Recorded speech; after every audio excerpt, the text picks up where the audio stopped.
Algebra Error Review Day 2, Solving Systems. And so when we learn systems, we learn to solve through elimination, substitution, and graphing.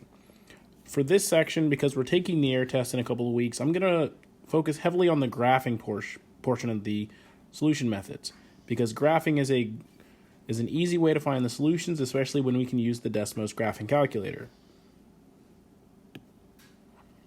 So remember, when solving by graphing, if they intersect at one point, we have one solution. So two lines that cross have one solution. If you have the same line lying on top of itself, or the two lines that are identical, you have infinitely many solutions. And when you have parallel lines, you have no solution.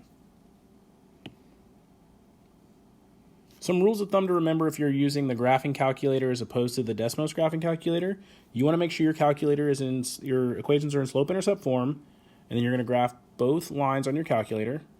To find the point of intersection, you press second trace and go down to the option 5 intersect, and then you hit enter 3 times, and it'll tell you the exact point where your two graphs cross.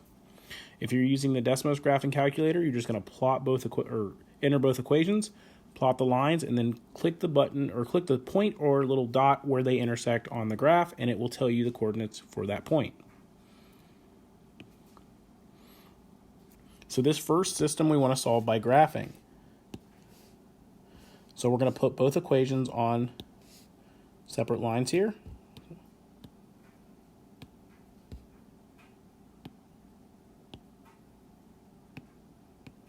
All right, there's our first equation, and we'll enter the second one.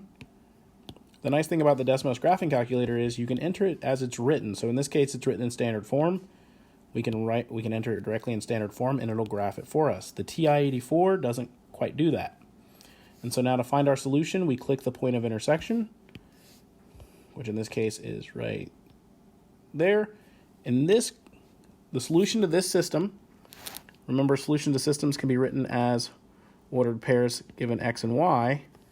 So this solution would be 3, -2. So for the value of 3 is x and y is -2, that point will satisfy both equations in the system.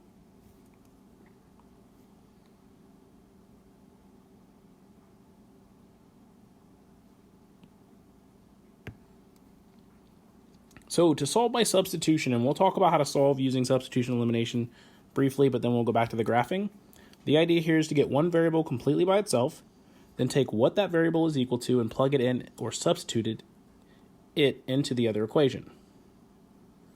The idea here is to make sure you only have one variable you're solving for at a time, and then once you know what that variable equals, you'll plug that value into one of the original equations and solve for your missing other variable.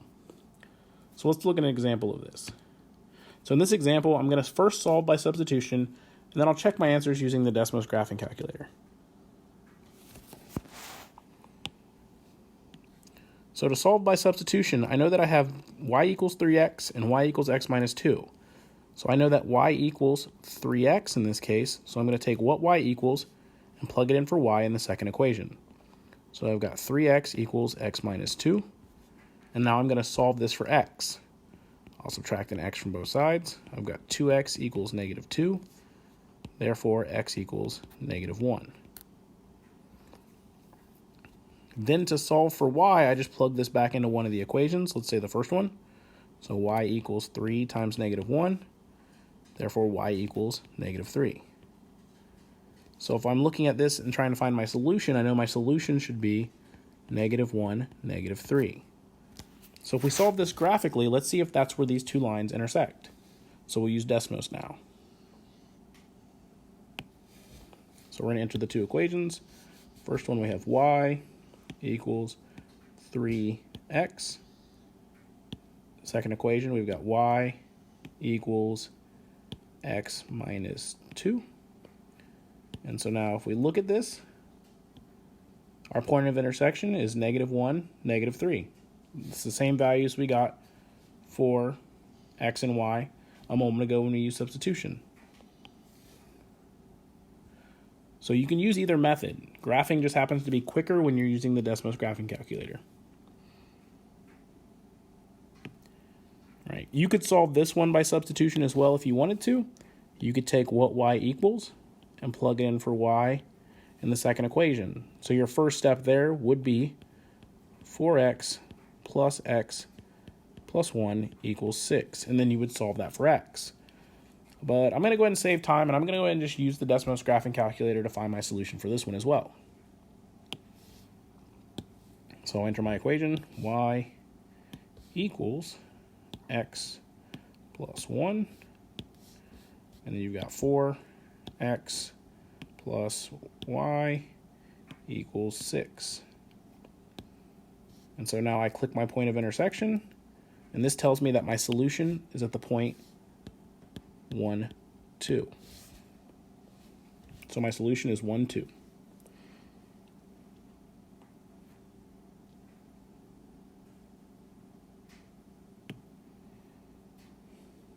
For elimination, you want to make sure the equations are written so the same variables are aligned. Then you add or subtract the equations to eliminate one of the variables. In class this year, we focus more on adding straight down. So we want to make sure one of our variables has a positive coefficient and the other has the same coefficient but negative, so they cancel out. All right? And once you do the elimination portion, you should only have one variable remaining that you need to solve for. So let's take a look at how this works out in case you don't remember how to do it from previously in the year. All right, so the first example I'm going to solve by hand using elimination, and then I'll try using the Desmos calculator to check my answer. So I've got 3x minus 4y equals 10, and x plus 4y equals negative 2. Notice that my y values here are the same coefficient but opposite signs, so they should cancel if I add straight down. So 3 plus 1 gives me 4x here. Negative 4, positive 4, the y's will cancel. And then 10 plus negative 2 is 8. Now that I have one variable, I can solve for x, so I'll divide both sides by 4, and I get x to equal 2. Once I know what x equals, I can plug it back into one of the equations. So I'm going to plug it back into the second one. So I've got 2 plus 4y equals negative 2. I'll subtract 2 from both sides, and I get 4y equals negative 4. So y in this case equals negative 1. So my solution should be the point 2, negative 1. So let's use Desmos and check and see if we're right.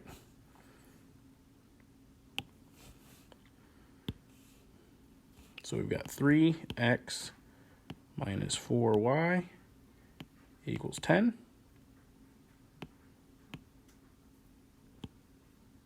And then x plus 4y equals negative 2. And so when I click on my point of intersection, I get the point 2, negative 1. So my solution to this system was 2, negative 1.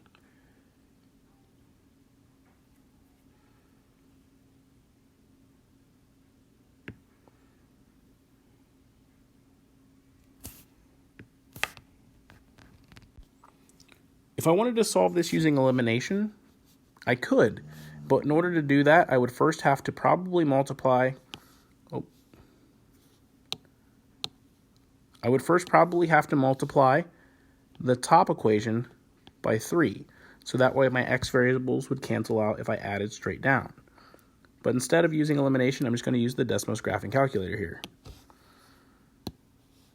So we've got x plus 2y equals 11. And then I've got negative 3x plus y equals negative 5. And so when I click the point of intersection, I find that my solution is 3, 4. So x equals 3, y equals 4 is the solution to this system.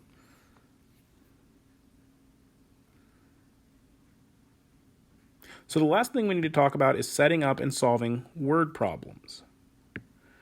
So our first word problem says, write and solve a system for the following scenario. Matt has $100 in a checking account and deposits $20 per month.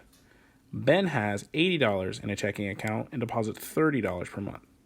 When will the two accounts have the same balance? So first I have to write my two equations.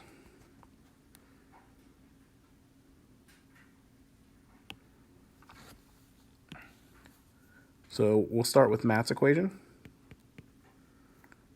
And so for Matt, let's say Y is your total money. He starts with $100 and he's adding $20 per month. So let's let months be X. All right, and then we'll write Ben's equation. Well, Ben, once again, total money is Y, equals the $80 he starts with plus the $30 per month.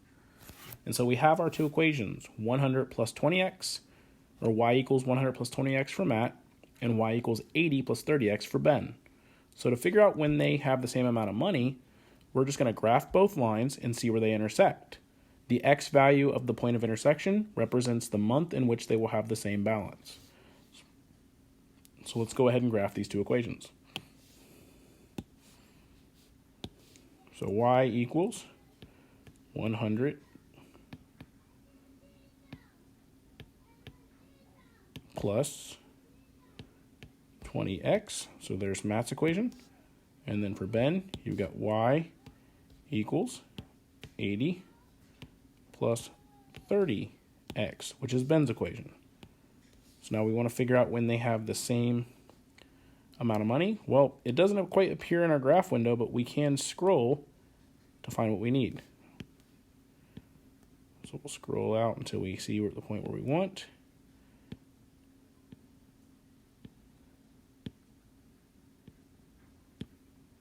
I might have to scroll for a while in this case. Almost there.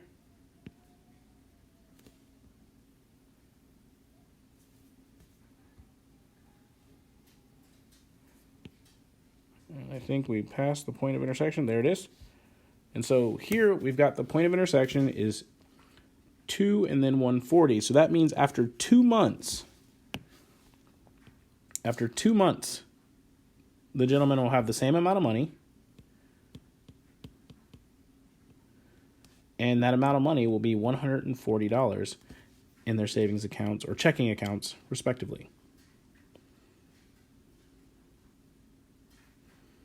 All right, next question. You have $3.70 in dimes and quarters. You have 19 total coins. How many of each do you have? So we're going to have to write two different equations. One equation talking about the monetary value of dimes and quarters equaling the total amount of money, and then one dealing with just the total number of coins.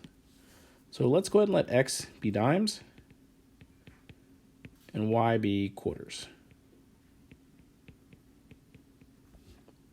So for this, we know, let's say we're looking at total number of coins. We've got X plus Y should equal 19. And then let's talk about the monetary value. So they know that all of our change adds up to $3.70. But I know that for the number of dimes I have, each dime is worth 10 cents or 0.10, where quarters are worth 25 cents or 0.25. But they should add up to a total of $3.70. So these are our two equations. X plus Y equals 19, and 0.10x plus 0.25y equals 3.70.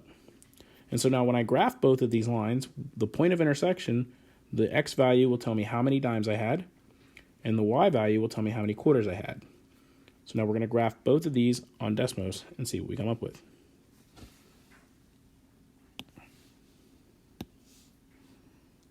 X plus Y equals 19. And then we're going to get 0.10x plus 0.25y equals 3.7, missed the point, 0.70. And so we have our two equations, but I can't see them, so I can zoom out. And now I can see the two lines. And so the point of intersection is right here. And when I click on it, it tells me that the point of intersection is 712. So that means I have 7 dimes and 12 quarters.